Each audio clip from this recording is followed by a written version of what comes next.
appreciate it. If you hadn't had a chance to meet anybody, we're starting off with Mary Louise Irwin Paulson. You can raise your hand. She's the one that started all this mess. And we've got John's sister, Rosemary. She's the Blueberry Fairy from Oregon.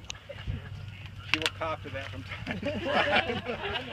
She got followed in by Dave. Dave, you're trying to keep up with Rosie, I know. Right. Dave was a cousin, if you didn't figure that out too much. We have a couple Great White North visitors from Minnesota. Yeah, absolutely. Back here we got Art and John Paulson. Mary Gurgley came in all the way from Orlando by way of Chicago. I don't know how that works, but I thought that was kind of neat. And then we've got a bunch of siblings here. We'll start with the youngest, Lisa. We got Jamie, we've got Thomas, we've got Karen, Deborah, and myself. Then I will not tell you my name. Some kind of liability deal here. There's quite a few different grandchildren also. Cora, yeah, still rolling around here. We've got a couple of Jamie's daughters, if they're still here, Julie and Emma. I'm thinking if we have any other grandchildren. Christy's family came in, the nieces, thank you. Guys, we really appreciate it. We're looking at a bunch of neighbors here, which is really unusual nowadays. The Perkys and the Rices were on the block about the same time as the Paulsons moved in. That was enough to keep the police busy.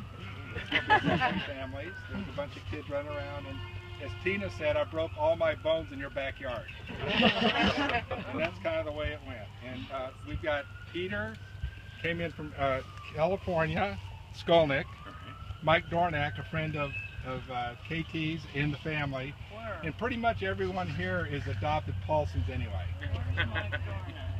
A couple siblings. We've got Margaret. She's a granddaughter. Her husband Drew's in the back. He's been kind of distracted today because he saw a chance he might be able to use some of his sniper skills. It didn't work out. Somebody else took it for him. And we got a couple of KT's friends here, Buffy and Sharon. I'm trying to think, who am I missing? Mary Jan, my wife, that puts up with me. I don't know how. And I just wanted to get started. Basically, we're going to just talk just a little bit about who John Paulson was. Well, he was born in northern Minnesota back in 1925. He ended up with 3 siblings, Rosemary, Art, and Barbara. And the family quickly learned that they had to pull together as their father just left them. And it was during the shadow of the Great Depression. So they basically had to figure out a way to fend for themselves, and at one point in time, the kids actually had to be shipped off to an orphanage for a year. So Tess, saintly Tess, she's one of the most saintly people I've ever met, had to get things set up, and she basically did within about a year. And got the kids back, and the kids all pitched in and found some way to make it work. And I still don't know how. But I do know that the people from that era have one strange habit that carried over, and Mom had that habit too. We would look in our cupboard and find cans. Loads of cans. We didn't even know what they were, but it was like from Gone with the Wind, I'll never be hungry again. The people from the Depression era found a way to just get whatever they had to do and make it work, and that was pretty much greatness. Shortly after John graduated high school, he took off to the military. He signed up, followed Art, his brother, into the service. Served his country. I think to this day he finally made peace with that, but he was always felt guilty that he wasn't in the middle of all the fighting. And finally, when he went to this honor flight, he found quite a few other people that were in the same boat, and they kept telling him, "You're not the one that wrote the orders." And when he made peace with that, he was able to talk about all the stuff that happened, and quite a few things came out in the last couple of years after that. Things that he did, things that people don't like talking about, but he would talk about it at that point. But the strong bond with the kids carries over. And I think to this day, if you see any pictures of the siblings, you'll see this glint in their eye. and you're not sure if it's good or bad, but they're happy to see you. And when you're engaged with one of these Paulson kids, the core four, you feel like you're on stage and they're there to help push you. They don't talk about themselves. They talk about you. What are you doing? Let's do this. What can I help you with? They were all like that. And it came out, and I think people were drawn to that over the years. And hopefully some of that's inherited in some of the kids now, except for Lisa. You got to watch her. But I think Pop had some really great traits. He would mentor anyone. Anyone that wanted help, he would help them. And to a certain point, he would never do anything for you, no matter what it was. But he would help you get there. And then, of course, he'd put the hood up, and Mr. Perky would come by and say, grab that wire right there, and somebody hit the starter, so you'd learn not to do that. I think anyone that's been through that trick remembers it. But John and Tessa's brood were still tight over the years, all the time. It was like they'd never left each other when they saw each other. It was like not even a big hug. Hey, where you been? What are you doing? And they'd go on about their business, and then they would separate out and go make sure everybody else was in a good shape. But it was amazing to see. John, above all, had a quest for knowledge. Right to the very end, he didn't want to see anything that wasn't truthful. He wouldn't watch stuff on TV unless it was fact, news. He'd watch documentaries over any movie, and he kept wanting to learn things. And if you could ask him about almost anything, and if you asked him, he would tell you some stuff that you're going, holy cow, and of course you check it on, how did he know that? But he would always read fact things. He didn't like to read fiction. Still remember giving him a book that I thought was a great World War II book, and I thought he'd really enjoy it, and he hated it. He didn't get past the first chapter. He goes, it's not true, I'm not reading it. And he was an adventurer consummate. Anytime you'd see him, whether he was there physically or not, he was always thinking about doing something that was wild. Like Debbie's holding up Don Quixote. I think he slayed a lot of his demons. But we'd see him times, there'd be a storm, and all the kids were listening to the lightning and go, where's Dad? And you look outside, and he's climbed this tree to watch the storm. What the heck is he doing now? You'd see him up there.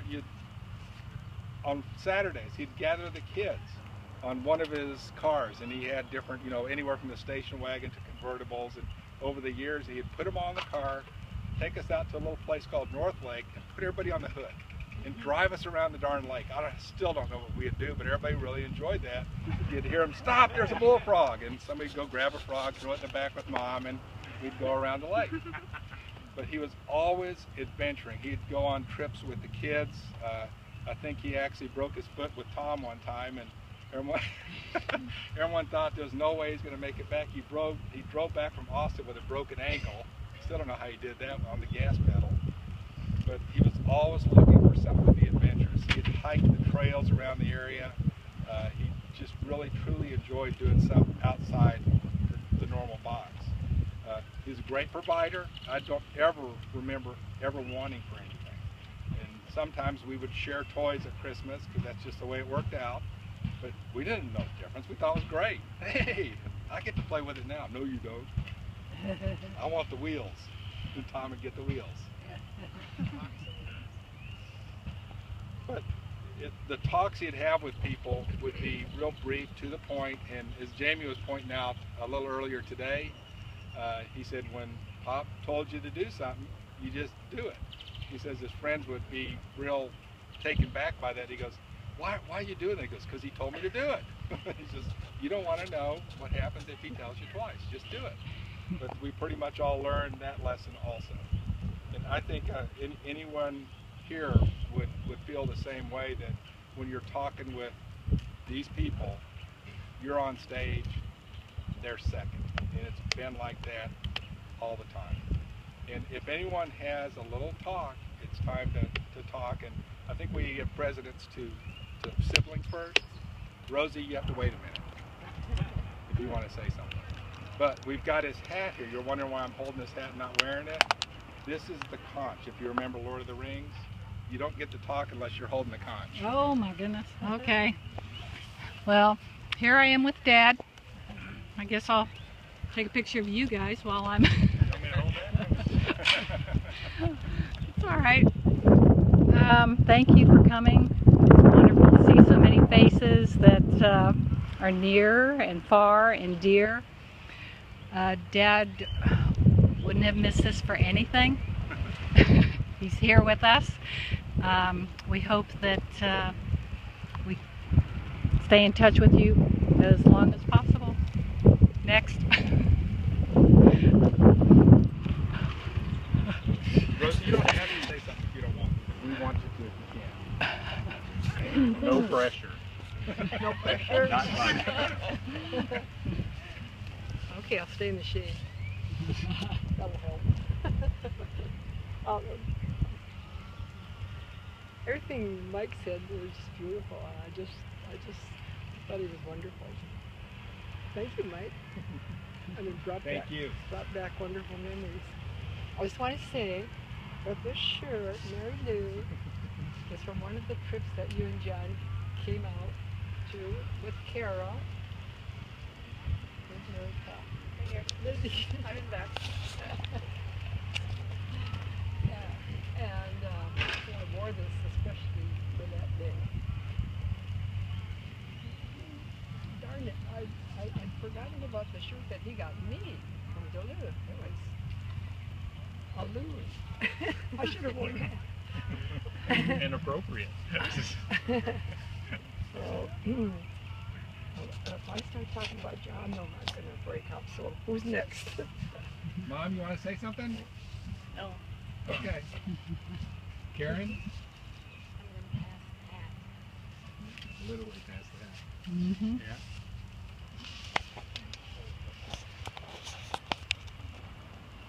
I just love you, Mom.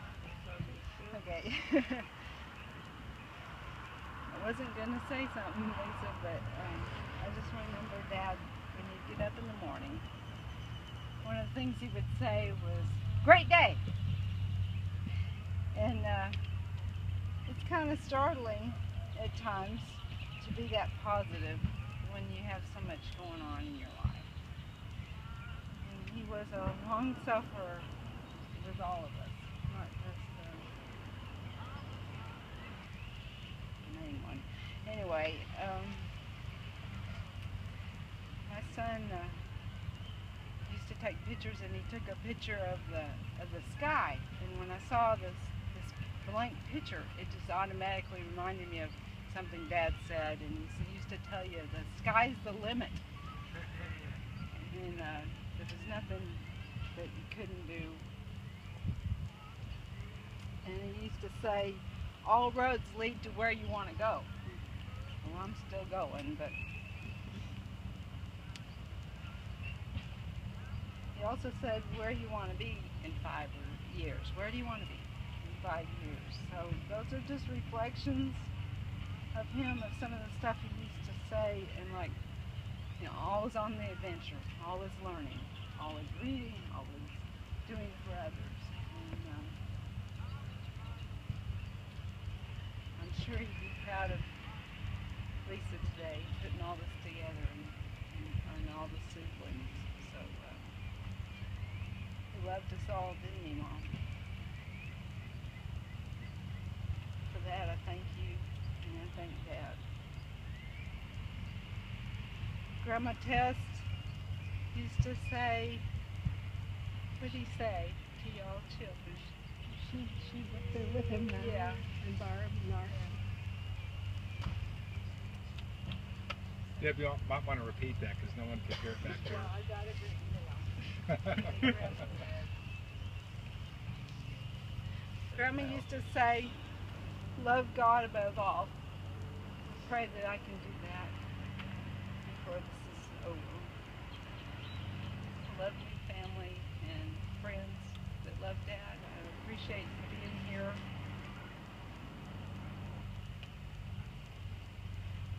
I don't know what else to say. I'm not a good speech. I didn't take speech in high school. So. Anyway.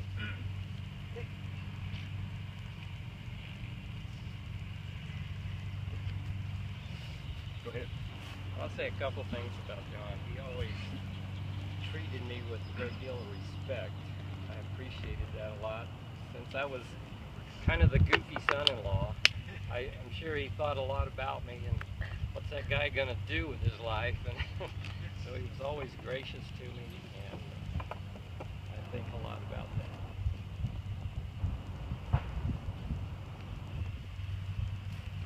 that. Just like for school, I did not prepare anything. All winging it, maybe answers A, B, A, B, C. Anyway, one story about when I was working at UPS at night and going to school in the morning. I'd sit there eating my oatmeal and watching the Three Stooges. And Dad would come by and you'd hear him, "That's gonna rot your brain." I'm over there eating my oatmeal. What do you know? And pretty soon I just hear something in the back, and he's back behind me just laughing, just silently, just cracking up.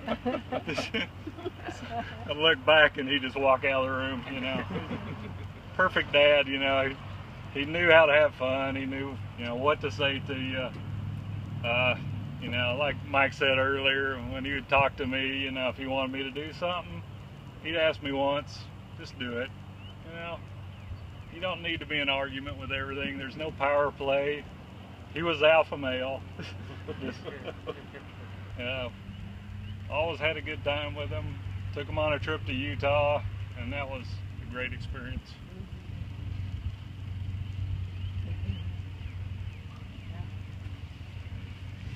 You might want to put that hat on, Tom. Yeah. Thanks, Mike.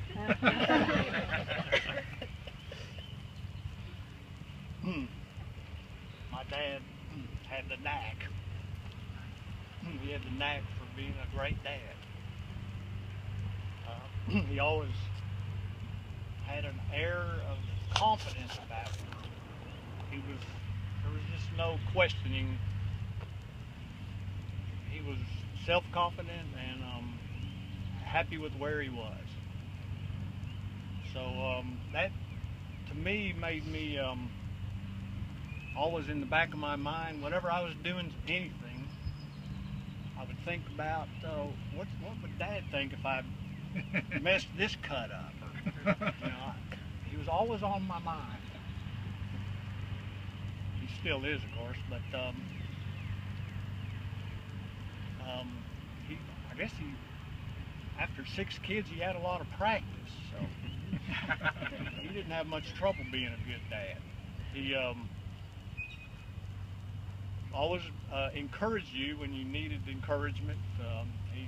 He would give you praise if you did something right. He really make you feel low if you screwed something up, just without even saying much. You know, he just and that was that. He just had a presence about it that was hard to deny. If you were feeling sorry for yourself, bad idea. Yep. Just take care of it. You know, stand up and take care of it. And he didn't have to say much of that. It was just his air about it. Solid. I'm always hoping I can be as good as him at any of that, and I can't. He was the best. He had the knack. I think Shelley, she's had the misfortune of having both of her parents die already, and she said that if that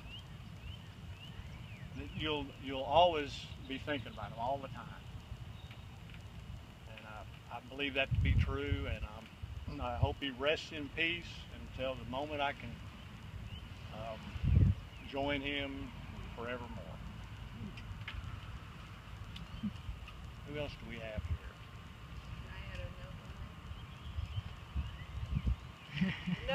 have on that is I think that's what eternity's for. We're just going to have fun, getting to know each other even more. Who else wants to go? Don't have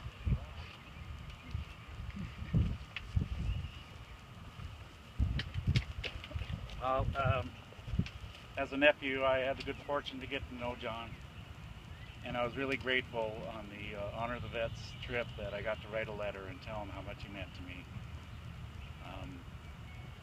He used to come to we have a cabin in the woods, and one time he was there with Mary Lou, and we were putting a new roof on the cabin, and he was helping me, and he was just, and I can't remember how old he was, but I just was amazed that he was out there. He was up on a ladder. He was just wanted to help.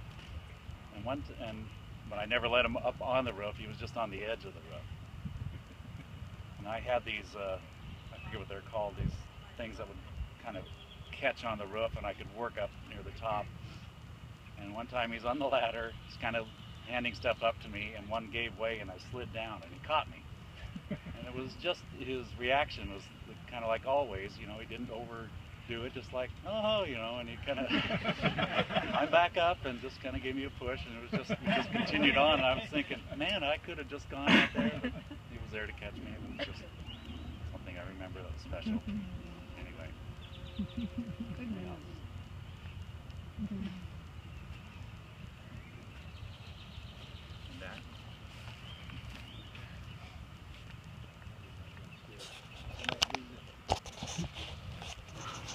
Everything that was said here today is it's so true about him. I'm so impressed with those who are here and the things that are being said, because that's my total experience with him. He's a man of great honor. I hope to live my life with this name in honor of him for the rest of my life. When my dad died, things were very tough. But the first person to show up on the scene was John.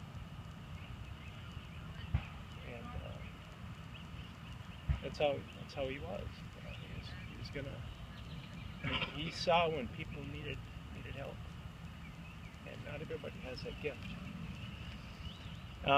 Some of you don't know this, but my wife, when she was dealing with lymphoma here in the last few years, she developed a very strong relationship with John. John, of course, is dealing with the same issue that he had, but I won't belabor it. But those who obviously saw John go through it, Vanessa had the same issue, but the very first person that we spoke to when we got the word that she had was clear. We were at the Mayo Clinic. We were in our room, at the hotel room. We got the clear, all clear word from the doctor that she was good. Vanessa called John and let him know. I just want to tell you, I mean, he means a great deal to all of us up in Minnesota. He really does. And to our extended family, he's greatly missed. But he'll always be here and forever. Yeah. So thanks for having us down here. Yeah, thank you, John. Yeah.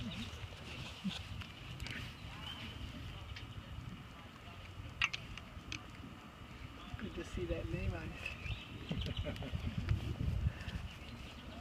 I can't think of any one thing. I can think of a few things that I remember about my Uncle John. My dad was his brother, his older brother. I know my dad had a broken nose, and he said he got the broken nose. They grew up in kind of a rough hillside area, and he was protecting his little brother or something, so he got his nose broken as a kid. John seemed to be kind of sort of a Renaissance man in a way. I know he did a lot of things. Last week when I was thinking about coming here, I was remembering that he took up the classical guitar fairly late in life. And as I recall, hearing him, I haven't heard him for years, but it was pretty good. And he did a lot of things for work. I knew when I arrived here, I kept thinking, well, he used to work for Fuller Brush. You'd hear these things as kids that maybe didn't mean very much. I think my dad, who's maybe a little more conventional when it came to work, was kind of worried about him because he kept jumping around. I know he also started a business, store interiors of some kind, because I remember he was visiting and he was showing how you could draw store interiors, and I was kind of interested in that kind of thing because I eventually became an engineer. I know he did other things, but he managed it all. He jumped around a bit. Maybe things didn't work out. I know they were talking about moving to New Orleans one time, and that didn't work out. I think that was maybe the store interior business. But he was just generally a good guy and playful. And the best story is one he told me about one of his friends from high school. Charlie McCrossan, he went to high school with in Duluth. Charlie started a business called C.S. McCrossan. It's one of the biggest contracting construction businesses in the Twin City, Minneapolis-St. Paul area. And one time I got to meet Charlie. John and Mary Lou were in town. We went to lunch with him, and I don't know if I heard it then or after, but John was somewhere either in the Twin Cities or Duluth and tried to get a hold of Charlie. Found out he was golfing. So my dad was a big golfer. I'm not sure about John, but John knew enough about it that you could irritate people who are golfers because they're often very serious about it. So Charlie, he found out where Charlie was, but didn't let him know that he was there. And he went out purposely ahead of them, constantly behind trees and bushes, and popped out. He was obviously spying on them. Well, anyway, he drove him crazy, apparently. So after a bit of this, he finally went out and lay down on the fairway and, was making, goofy faces or something. And Charlie McCrossan just got furious. He came storming up to him and he goes, "Paulson!" So he had, even in a older retired state, he had a lot of playful kidness in him. So that was good. Next. Anybody else want to say something? Oh, I guess we're to the point now why we're here. This is a memorial right here, and there's one main reason behind that. Both Mom and Dad made their will known that they want to have their bodies dedicated to science for research when they die. Well, we didn't know too much about this at the time, but Mary Jane and I got the call, and we were there to facilitate this happening, and the people from the medical school, Southwest Medical, came down and they sat with us and were crying about how much it moved them that this was happening and why more people don't do this, and they don't understand what it means to be able to have this facility. And we never thought twice about it. We just know that was what he wanted. So we were watching this happen, and it really moved us to a point where it was we had to sit around after they left to get our wits about us again to drive back to the house. But it was because of that, there's really not a spot where there's going to be ashes besides in the medical center. They're going to have a little garden there, and they have a little plaque.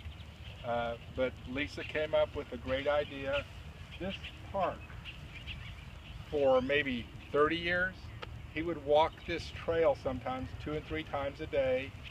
He could stop and tell you about every plant, about every rose bush along this trail, and everything about it.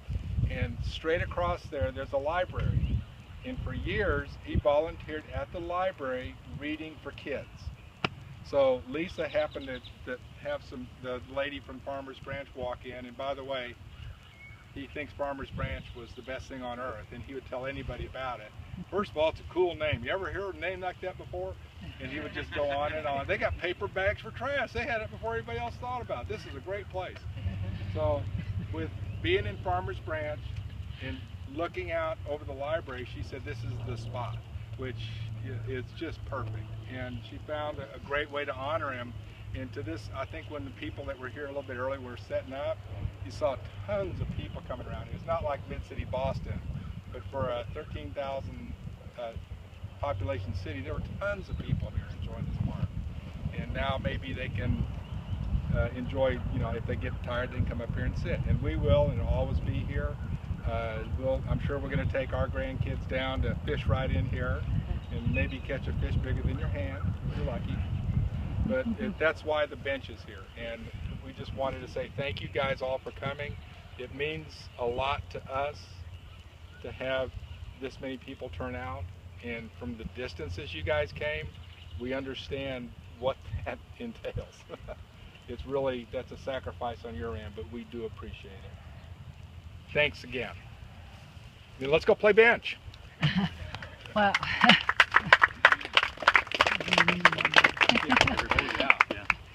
and you are all invited to join us for lunch. We have a nice air-conditioned room at the Omni Hotel. I have directions, a map there to help you navigate over there. And we have the room available from now until 5 this evening, so please come by and join us for lunch and more stories and companionship. Thank you. Thank you.